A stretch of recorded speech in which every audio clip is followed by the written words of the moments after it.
காலை வணக்கம் நண்பர்களே, உங்களுக்கு என்னோட இனிய தமிழ் புத்தாண்டு நல்வாழ்த்துக்கள். இன்றைக்கி நம்ம வீட்டில் வந்து கனி காணுதல், சித்திரை கனி காணுதல் பண்ணியிருந்தோம். என்னெல்லாம் பண்ணான்னு பார்க்கலாம்.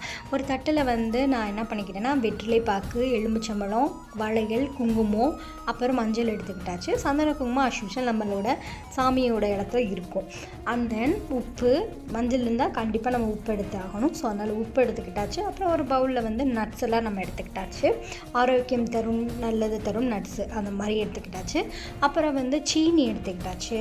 அப்புறம் கொஞ்சம் பயிர் வகைகள் சேர்த்துக்கலான்ற மாதிரி பாசிப்பருப்பு, துவரம் பருப்பு, அச்சு வெல்லம், பச்சரிசி இது எல்லாமே எடுத்தாச்சு. அப்புறம் ஒரு தட்டில் வந்து மாப்பழ வாழை எடுத்துக்கலாம். அதோட ஒரு சின்ன கண்ணாடி வச்சு நம்ம பணம், ரொக்கமோ இல்லை கையில் இருக்க வெள்ளியோ நகைகள் எதுனாலும் வச்சு காலையில் எழுந்த உடனே வந்து நம்ம அந்த கண்ணாடியில் தான் முழிக்கிறது தான் சித்திரை கனி காணுதல் அப்படின்னு சொல்கிறாங்க. இந்த மாதிரி வச்சு நம்ம காலையில் எழுந்திரிச்சோடனே வேண்டுறதுனால அந்த வருடம் ஃபுல்லாகவே நமக்கு செல்வம், செழிப்பு எல்லாமே கிடைக்குன்றது ஐதீகம். ஸோ இந்த மாதிரி வீடியோஸில் உங்களுக்கு பார்க்கணுன்னா என்னோட சேனலை மறக்காமல் சப்ஸ்கிரைப் பண்ணிக்கோங்க.